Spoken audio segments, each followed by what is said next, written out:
당신은 다스리는 왕입니다. 로마서 5장 17절. 한 사람의 범죄로 말미암아 사망이 그 한 사람을 통하여 왕노릇하였은즉 더욱 은혜와 의의 선물을 넘치게 받는 자들은 한 분 예수 그리스도를 통하여 생명 안에서 왕노릇하리로다. 아멘. 여러분 한 주간 잘 지내셨죠? 옆에 계신 분과 인사하겠습니다. 당신은 다스리는 왕입니다. 네. 어떤 가난한 청년이 있었습니다. 이 청년의 소원은 돈 많은 집 아들이 되는 거였습니다. 맨날 나도 금수저였으면 좋겠다 하고 살았습니다. 그러다 어느 날 진짜 재벌 아버지를 만났습니다. 근데 이 청년이 아버지 집에 들어가서도 맨날 대문 밖에서 지나가는 사람들한테 한 푼만 주세요 하고 구걸을 하는 겁니다. 아버지가 기가 막혀서 묻습니다. 얘야 너 왜 그러니? 청년이 대답합니다. 아버지 저 나중에 아버지 돌아가시면 이 집 다 제 거 되잖아요. 그때까지는 구걸해서 먹고 살아야죠. 여러분 기가 차죠? 이게 바로 우리의 모습입니다. 지난주에 우리는 하나님의 놀라운 계획에 대해 나눴습니다. 믿어 신자가 된다는 것은 단지 구원받아 천국 가는 날 기다리는 게 아니라고 했습니다. 지금부터 하나님과 함께 왕으로서 다스리는 것입니다. 여기서는 고생하다가 힘들게 살다가 죽거나 천국 가겠지. 억지로 참고 힘들어 사는 게 아니라는 거예요. 이 땅에서부터 천국의 능력으로 사는 것입니다. 할렐루야. 그런데 많은 신자가 예수님 믿었으니 나중에 죽어서 천국 가면 되지 하고 맙니다. 지금 이 땅에서는 마귀한테 얻어 터지고 환경 앞에 무릎 꿇고 하나님 저 좀 살려주세요 하고 구걸하며 삽니다. 그러면서 하나님이 나를 그렇게 하셨지 하면서도 또 한면으로 해결해 달라고 그러고 마귀가 그렇게 하고 있는데 하나님 그렇게 하고 있다. 하나님 그렇게 하셨다라고 정말 하나님 오해하는 경우가 많다는 겁니다. 신앙생활은 죽어서 천국 가려고 버티는 대기실이 아닙니다. 이 땅에서부터 하나님과 함께 왕으로서 환경을 요리하고 다스리라고 부르셨습니다. 할렐루야. 오늘 이 시간 여러분의 영적 신분을 새롭게 깨닫고 왕의 권세를 회복하시기를 축원합니다. 오늘 본문은 생명 안에서 왕노릇하리로다 라고 선포합니다. 나중에 천국 가서 왕노릇할 거다가 아닙니다. 예수 그리스도를 영접한 바로 그 순간부터 여러분은 이 땅의 통치자로 발령받았습니다. 집회에 가니까 그러더라고요. 우리 안에 내 안에 역사하는 모든 안 좋은 것들이 그냥 내 생각 또는 내 성질이 많이 아니고 악한 영이 들어와서 그렇게 할 수 있다 하는 겁니다. 그래서 어떤 목사님 강의 중에 그렇게 말씀하시더라고요. 그 악한 영이 다 쫓겨나가니까 아무 생각이 안 난다. 너무 평안하다. 그 말은요. 악한 영이 들어와서 부정적인 생각도 주고 미워하는 생각 또 근심도 주고 또 분노도 일으키고 한다는 겁니다. 그게 사람 속에 오래되면요. 집을 지어가지고 자기도 잘 몰라요. 자기 성질인 줄 알아요.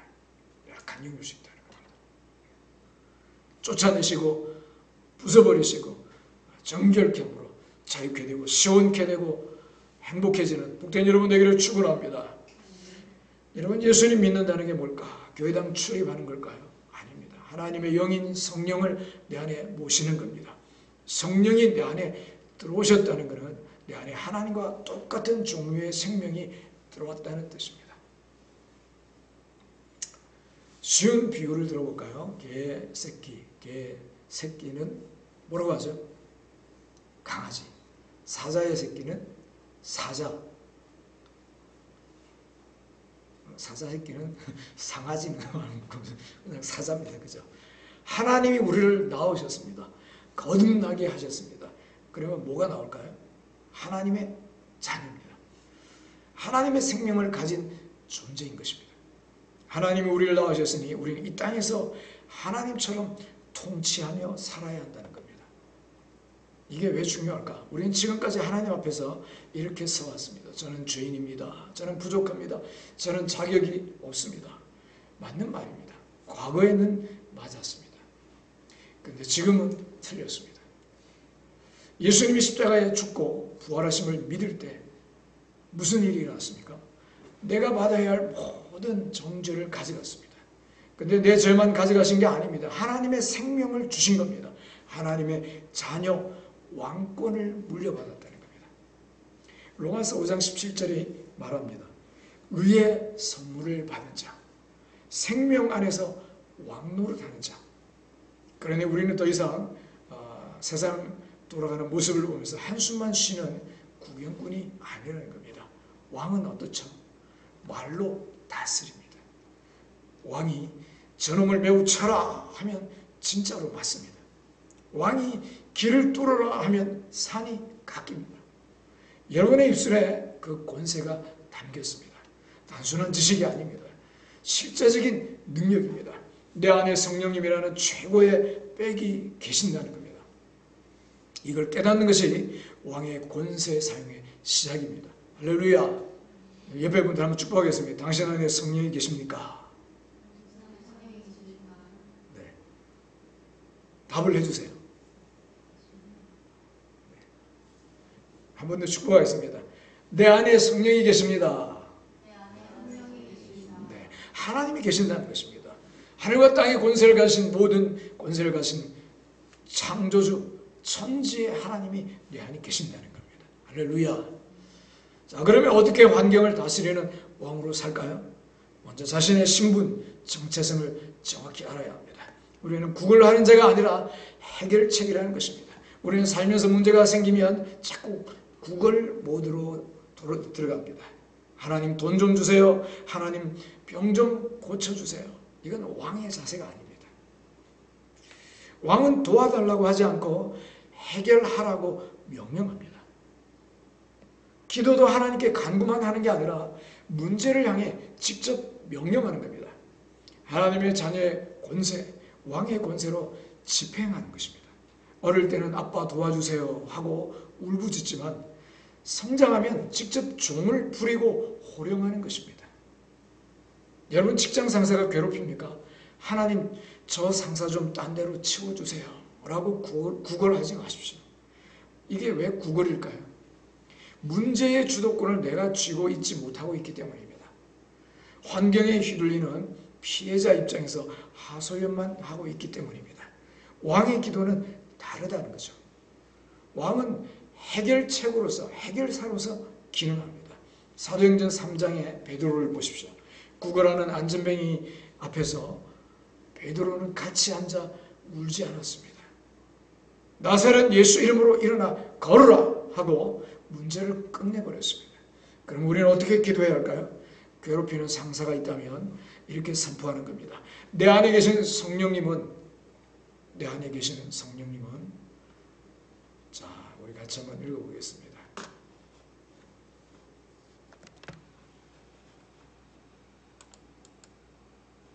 자, 같이 읽겠습니다. 내 안에 계신 성령님은 모든 지혜의 근원이시다. 내가 이 직장의 영적 분위기를 바꾸는 해결사다. 나를 괴롭히는 어둠의 역사는 예수 이름으로 묶임을 받고 떠나갈지어다. 나는 이 상황을 다스리는 자다. 아멘. 내가 해결사라는 거예요. 해결사. 저 상사가 그냥 괴롭히는 게 아니고 악한 영이 저 사람을 통해서 나를 괴롭힐 수 있다는 겁니다. 그 영들을 제어하고 다스리는 것 내가 하는 거죠. 이것이 해결책으로서의 기도인 것입니다. 어려움이 생기면 하나님 나는 왜 이렇게 힘들어요? 좀 도와주세요. 잉잉 하는 게 아니고요. 담대하게 일어나서 명령하는 겁니다. 떠나가. 꺼져. 이것이 바로 하나님 자녀의 신분의 권세인 것입니다. 하나님은 여러분을 그 가정에 그 직장에 문제를 해결하라고 보내졌습니다. 여러분이 나타나면 어둠이 물러가고 질서가 잡혀야 합니다. 마태복음 8장에 백부장이 나옵니다. 백부장은 군대에 100명을 군인들을 100명 거느린 장교입니다. 이 사람이 로마 군인입니다. 유대인도 아닙니다. 성경을 많이 한 사람도 아닙니다. 그런데 예수님께 옵니다. 내 하인이 중풍병으로 누워 있습니다. 예수님 말씀하십니다. 내가 가서 고쳐주리라. 그래서 백부장이 말합니다. 주님, 그냥 말씀만 하소서. 그러면 내 하인이 낫겠습니다. 예수님이 놀라셨죠. 이스라엘 중에서도 이런 믿음을 보지 못했다. 이 백부장이 뭘 알았을까요? 말 한마디가 현실을 바꾼다는 것을 알았다는 겁니다. 그는 군인입니다. 명령 하나면 병사가 움직인다는 걸 알았습니다. 명령 하나면 상황이 바뀐다는 걸 알았습니다. 예수님의 말씀도 그렇다는 걸 알았습니다. 여러분, 권위와 질서를 아는 사람이 권위, 즉 권세를 쓸 줄 아는 것입니다. 직장에서도 좋은 게 좋다며 권위와 질서를 무시하면 엉망이 되는 겁니다. 내가 먼저 권위에 복종할 줄 알아야 권위를 쓸 수 있는 겁니다. 그럴 때 무질서와 혼란을 주는 어둠이 물러가고 질서와 평화가 찾아오는 것입니다. 여러분, 하나님도요. 하나님 있으면 나와봐. 하나님 있으면 나 구원해봐. 이런 사람 안 구원합니다. 그래서 하나님 앞에, 그 권위 앞에 납작 엎드려 하나님 나를 불쌍히 여겨주옵소서. 나는 죄인입니다. 나는 구원받아야 됩니다. 두 손 들고 나아갈 때, 그죠? 내 생각, 내 고집 내려놓고 하나님 말씀하신다면 하나님 뜻대로 되기를 원합니다. 순복하는 사람, 권위에 복종하는 사람, 내 마음의 기억, 나는 이렇게 알고 있어, 또는 나는 이런 사람이야, 자꾸 고집하고 주장하면요, 하나님의 능력이, 하나님 은혜가, 하나님의 권세가 그 사람에게 임할 수가 없는 겁니다. 사랑을 받는 것도 마찬가지죠. 권위에 잘 순종하고 복종하는 사람이 사랑을 받는 겁니다. 그렇죠? 그 후에 긍휼이 오고 인자가 임하는 것입니다. 그렇죠? 나 한번 사랑해봐. 나에게 구원을 한번 베풀어봐. 그렇게 큰 소리 치던 사람이 성경에 나옵니다. 누구죠? 십자가 한쪽에 강도였어요. 한쪽에서는 주여 당신의 나라에 임하실 때 나를 기억하옵소서. 주님이라 불렀고요. 한쪽에서는 네 진짜 메시아 맞냐? 그러면 너도 구원하고 우리도 한번 살려봐. 하나님 있으면 나 한번 살려봐. 이렇게 해가지고는요, 하나님 안 나타나셔요. 정말 그분의 말씀에 복종할 줄 알고 권위에 복종할 줄 알아야 그 권세와 권위가 내게 나타나는 것입니다. 그럴 때 무질서와 혼란을 주는 어둠이 사라지는 것입니다. 질서가, 평화가 찾아오는 것입니다. 권세에 거역하는 것이 아니라 순복함으로 권세가 여러분을 통해 나타나는 역사가 있기를 주의 이름으로 축원합니다. 몸이 아프십니까? 하나님 제발 안 아프게 해주세요 라고 울지 마세요. 내가 하나님의 권세에 분명히 순복하고 있다면 나는 그 권세를 쓸 수 있는 거예요. 막연하게 하나님 앞에 사정만 하지 마세요. 여러분, 홍해를 건널 때는 내가 아무것도 안 했어요. 그냥 다 모세를 통해 다 갈라놓고 백성들은 그냥 가면 되는 겁니다. 요단강 건널 때는요, 먼저 발을 디뎌야 돼요. 어떤 때는 아기가, 영적으로 아기일 때는요, 그냥 잉잉대고 간구만 해도 하나님 들으실 때도 있으면요, 믿음이 자라고, 하나님이 이제는 너 홍해가 아니야, 요단강을 건너야 돼, 이렇게 하실 때가 있다는 겁니다. 그럴 때는요, 어떻게 해야 돼요? 가서 밟아야 되는 거예요. 문제를, 요단강을 밟으면 요단강이 끊어지리라. 나서는 예수 이름으로 떠나가라 하고 호령하고 명령하는 겁니다.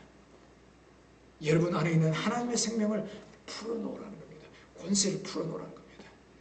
예수 이름으로 악한 영들을 떠나갈지어다. 내 안에 성령이 계신다. 내 안에 하나님의 생명이 있다 하고 자꾸 선포하고 시인하고 떠나갈지어다. 물러가라. 질병을 쫓아낼 때 돌아가는 것입니다. 질병을 쫓아내는 해결사가 되시기를 주의 이름으로 축원합니다. 우리는 문제 앞에서 당황하는 구경꾼이 아닙니다. 어떻게 엄마 어떻게 해야 돼? 이렇게 하고 있을 때가 아니라는 거죠. 세상의 어둠과 혼란 속에 신성한 질서를 세우라고 파견된 하나님의 대사들입니다. 여러분이 가는 곳마다 문제가 해결되고 죽어가던 것들이 살아나야 합니다. 왜냐고요? 여러분 안에 하나님과 똑같은 생명, 모든 문제를 압도하는 왕의 권세가 있기 때문입니다. 성도 여러분, 자녀 문제나 노후 문제 앞에서 아이고 이제 어떡하나 하고 한숨 쉬지 마십시오. 한숨은 왕의 언어가 아닙니다.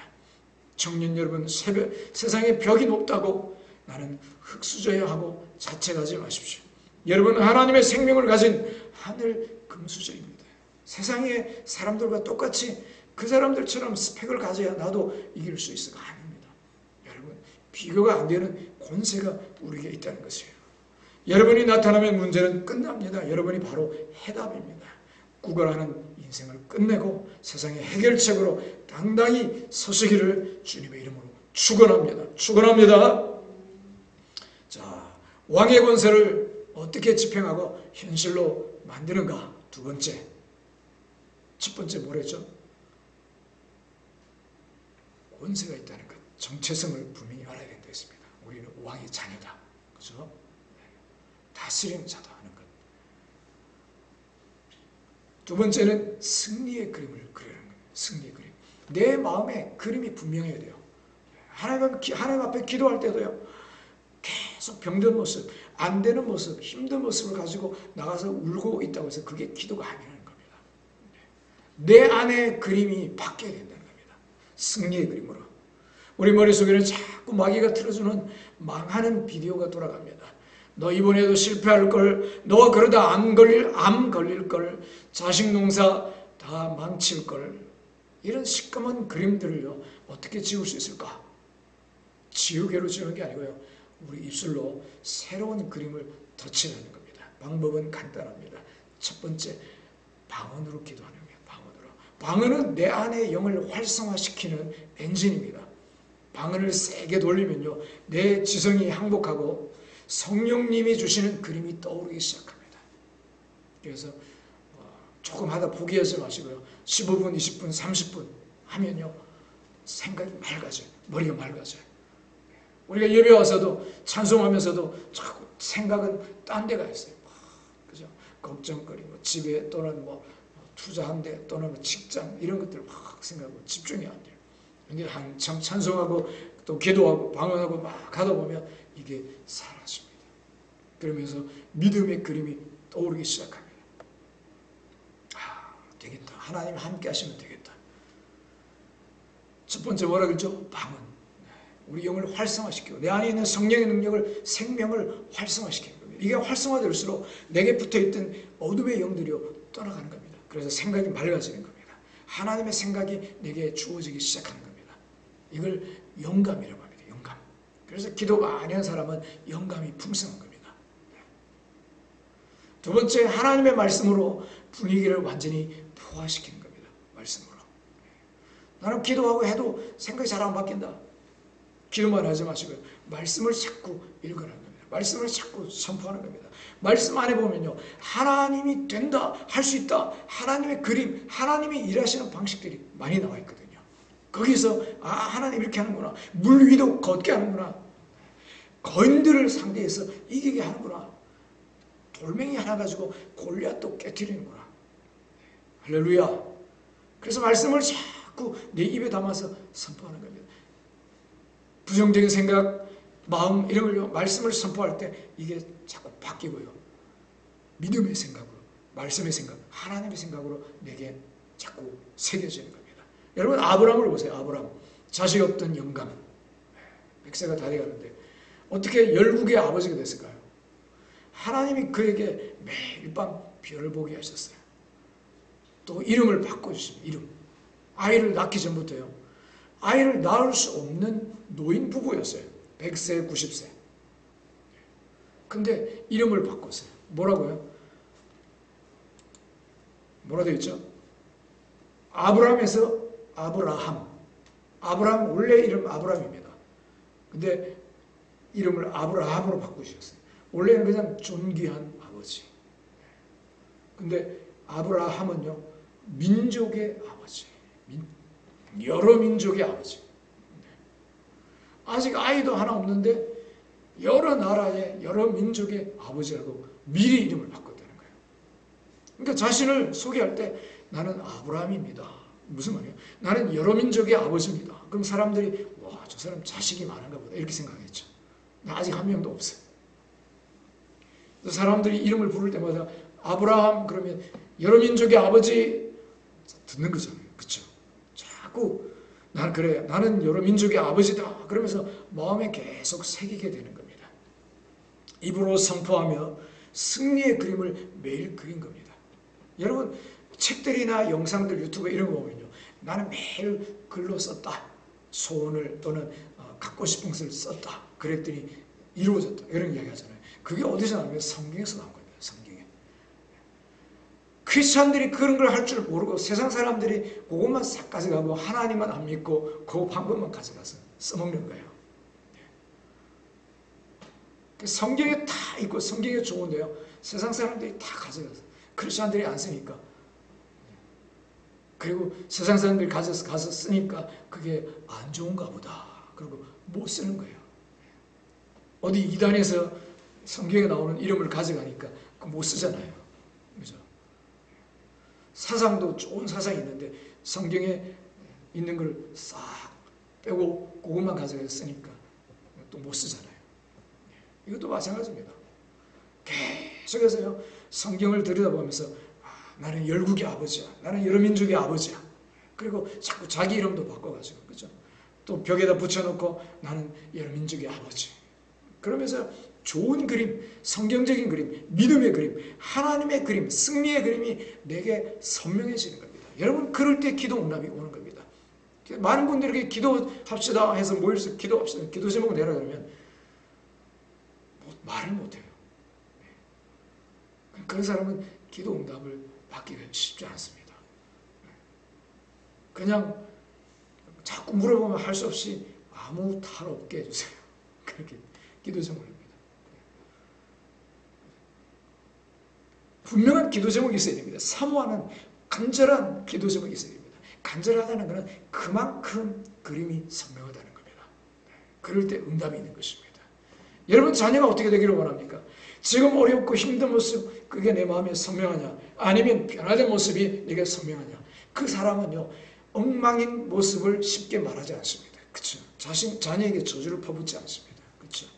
왜? 내게 있는 그림, 자녀에 대한 그림은 성공의 그림, 승리의 그림이기 때문에 그게 바로 기도하는 사람입니다. 진짜 기도하는 사람입니다. 그게 진짜 응답받을 사람인 것입니다. 할렐루야.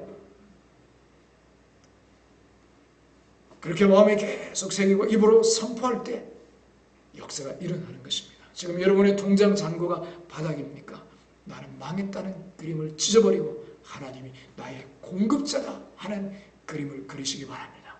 몸이 아파서 꼼짝 못하십니까? 침대에 누워만 있지 말고 입술로 나는 예수님이 채찍에 맞음으로 이미 나았다. 아픈 거를 말하는 게 더 자연스럽습니까? 나는 건강하다라고 말하는 게 자연스럽나요? 네. 나는 건강합니다. 난 나았습니다. 이 말하는 게 자연스럽지가 않죠. 그렇죠? 어색하죠. 우리는요 보는 것, 느끼는 것을 따라서 말하는 게 훈련이 된 겁니다. 네. 말씀을 붙잡고 말하는 것이 자연스러워야 한다는 것입니다. 그래서 하나님 찬양합니다. 감사합니다. 할렐루야. 나는 됩니다. 할 수 있습니다. 하고 고백하는 것이 자연스러워야 한다는 겁니다. 이게 목사만 그렇게 하는 게 아니고 우리 말이 바뀌어야 된다는 겁니다.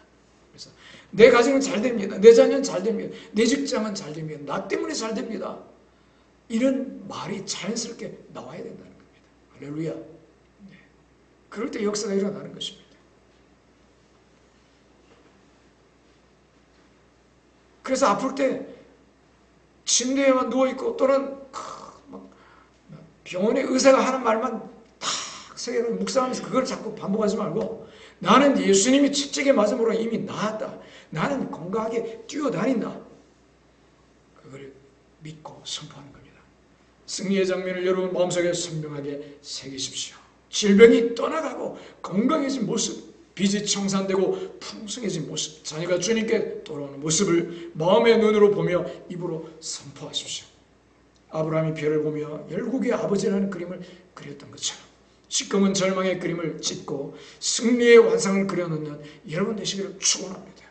어릴 때 내가 이런 아픔을 당했다, 상처를 받았다, 부정적인 이미지가 있다. 여러분 그거 가지고 내 인생을 자꾸 묶이도록 하면 안 된다는 거예요.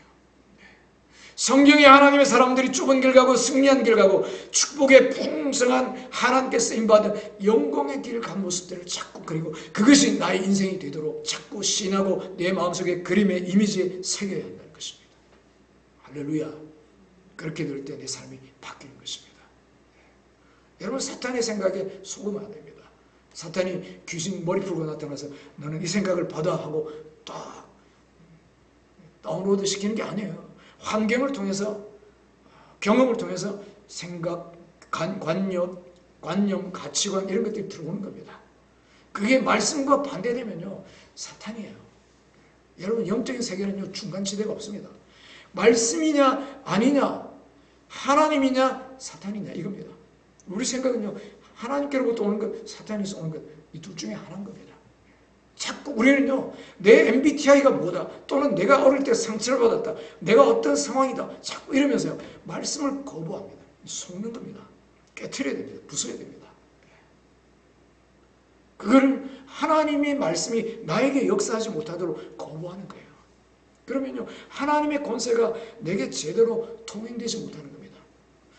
하나님 말씀이 하나님 권세가 내게 제대로 역사해야 내가 말을 할 때 역사가 나타나는 것입니다. 왜 어떤 사람은 말을 해도 역사가 안 되느냐 어떤 사람은 한마디 해도 금방 확 일어나느냐 권세가 통행되게 하느냐 아니냐에 달리는 것입니다. 할렐루야. 여러분 입술의 권세가 회복되기를 축원합니다. 마지막 세 번째 왕의 자녀로서 왕으로서 다스리려면 어떻게 해야 되냐. 첫 번째 뭐라 했죠? 내 신분 정체성을 분명히 알아야 된다. 두 번째 내 마음의 그림이 바뀌어야 된다. 세 번째 입술을 사용해야 된다는 겁니다. 여러분 이것은요 기도를 어떻게 하면 응답받는 기도를 하느냐와 같은 내용입니다. 많은 사람이 기도하지만 응답을 경험하지 못합니다. 그러다 보니까 응답 기도해도 소용없어. 기도 안 합니다. 기도해도 재미가 없습니다. 왜 그러냐? 이 원리를 모르기 때문에 그런 겁니다. 우리는 기도하면서도 마음속에 부정적인 생각이 늘 붙들려 있는 겁니다. 기도가 아니고 분념을 하고 있는 거예요. 오히려 하나님이 아니라 사탄에게 기름을 붓고 있는 겁니다. 그러니까 내 입술로 삶을 망가뜨리는 겁니다. 입술이 바뀌어야 됩니다. 하나님의 자녀는요 다스리는 왕은 입술로 집행하는 거예요. 왕은 직접 몸으로 싸우지 않습니다. 오직 입으로 통치합니다. 왕이 이 법을 시행하라 한마디 하면 온 나라가 움직입니다. 하나님께서 세상을 창조하실 때도 빛이 있으라는 입술의 말씀으로 집행하셨습니다. 말씀이 떨어지자 에너지가 나오고 물질이 만들어진 겁니다. 하나님 우리에게 주신 권세도 똑같습니다. 손발로 하는 게 아닙니다. 입으로 하는 겁니다. 마지막 때에 오실 예수님의 모습은 어떨까요? 무슨 탱크를 타고 오시는 게 아닙니다. 예수님의 입에서 예리한 검이 나온다고 했습니다. 같이 읽겠습니다. 요한계시록 19장 15절 그의 입에서 예리한 검이 나오니 그것으로 만국을 치겠고 입에서 칼이 나온다. 입에서 창조 때 하나님 그렇게 하셨고 마지막 계시록 종말의 역사의 끝에도 예수님이 입으로 싸우신다는 겁니다. 이 권세를 우리에게 주셨다는 거죠. 우리에게 시편 149편 6절을 보겠습니다. 성도들의 입에는 하나님에 대한 찬양이 있고 그들의 손에는 두 날 가진 칼이로다. 두 날 가진 칼. 양날선 검이라는 것입니다. 그 다음 9절 읽겠습니다. 기록한 판결대로 그들에게 시행할지로다. 이런 영광은 그의 모든 성도에게 있도다. 할렐루야. 누구에게 있다고요? 모든 성도에게. 특별한 사람에게, 기도 많이 하는 사람에게, 목사에게 있는 것이 아니라 모든 믿는 자에게, 신자에게, 성도에게 있다. 뭐가요? 그의 손에, 이 손에 영적인 칼, 영적인 칼을 말하는 겁니다. 입에는 뭐가 있다고요? 찬양이 있고, 입에 찬양이 있고 손에 칼이 있다. 그리고 입으로 그것을 시행한다. 모든 성도에게 있다는 것입니다. 여러분이 입을 열어 선포하는 순간 영적인 세계에서는요, 마귀의 목을 치는 날카로운 칼이 휘둘러지는 것입니다. 그런데 왜 자꾸 입만 열면 못 살겠다, 망했다 하며 자기 인생에 저주를 내리십니까? 이건 왕이 자기 나라에 되고 우리나라는 곧 망할 거다라고 저주를 퍼붓는 꼴입니다. 말하는 대로 됩니다. 죽고 사는 것이 혀의 힘에 달려 있습니다. 권세는 입술의 고백을 통해 물리적인 실제로 나타납니다. 이제부터 여러분의 입술을 집행 도구로 쓰십시오. 문제가 터졌을 때 어떻게 하지 말고 조용히 해, 예수의 이름으로 명하노니 이 문제는 해결될지어다 하고 소리치십시오. 왕의 권세는 여러분의 혀끝에 달려 있습니다. 여러분의 입술을 마귀를 때려잡는 날카로운 칼로 사용하시기를 축원합니다. 마지막으로 꼭 기억해야 할 게 있습니다. 왕이 명령을 내렸다고 해서 현실에서 그 결과가 1초 만에 뚝딱 나타나지 않을 때도 있습니다. 그때 필요한 게 바로 영적 해산의 수고입니다. 산부가 아기를 낳을 때 배가 아프다고 포기합니까? 포기하면 어떻게 돼요? 죽어요, 아기. 그렇죠? 죽을 힘을 다해 힘을 주는 겁니다. 아기가 나올 때까지. 기도도 마찬가지입니다. 여러분 엘리야를 보세요. 엘리야. 비가 올 거라는 확신을 가지고 산에 올라가 기도했습니다. 무릎 사이에 머리를 박고 7번이나 반복해서 기도합니다. 중원 가서 계속 아무것도 안 보입니다. 아무것도 없습니다. 7번이나 그랬어요. 근데 엘리야는 포기하지 않고 기도합니다. 손바닥만한 작은 구름이 나타날 때까지. 여러분 기도하다 보면요, 어느 순간 마음이 가벼워질 때가 있습니다. 내 마음을 누르고 있던 무거운 바위 같은 부담감이 쑥 내려놓아지는 순간이 온다는 겁니다. 그게 바로 영적으로 해산한 겁니다. 야, 이제 됐구나. 응답이 오겠구나. 그때까지 씨름해야 한다는 겁니다. 그때까지 입술의 선포를 멈추지 마십시오. 한두 번 해보고 안 되네 하는 것은 왕이 아닙니다. 왕은 결과가 나올 때까지 명령을 거두지 않습니다. 상황이 바뀔 때까지, 내 안에 승리가 현실로 해산될 때까지 기도로 밀어붙이십시오. 하나님의 생명의 조회가 하나님의 생명, 조의 생명이 여러분의 현실을 뚫고 나올 것입니다. 해산의 수고를 통해 기적을 출산하는 여러분 되시기를 축원합니다. 사랑하는 성도 여러분, 여러분은 구걸하는 거지가 아닙니다. 세상을 다스리는 왕입니다. 지난주에 배운 하나님의 놀라운 계획, 오늘 여러분의 입술을 통해 현실이 됩니다. 여러분은 하나님의 생명을 그대로 이어받은 왕의 자녀입니다. 환경 탓을 하지 마세요. 왕은 환경 탓하지 않습니다. 환경을 요리합니다. 여러분의 입술을 여십시오. 더러운 질병을 꾸짖으세요. 가난의 영을 결박하세요. 우울하고 침침한 분위기를 찬양과 말씀의 선포로 확 바꿔버리세요. 천국 갈 날만 기다리지 말고 오늘 여기서 천국을 집행하시기 바랍니다. 천국을 끌어내려 누리는 겁니다. 실행하는 겁니다. 할렐루야. 오늘 문을 열고 나가는 오늘 순간부터 여러분은 환경을 호령하는 왕으로 사십시오. 여러분의 입에서 나가는 말씀이 곧 법이 되고 기적이 될 것입니다. 당당하게 어깨를 펴십시오. 여러분은 하나님의 자녀입니다. 예수 그리스도의 이름으로 선포하여 날마다 승리하며 사시기를 주의 이름으로 축원합니다.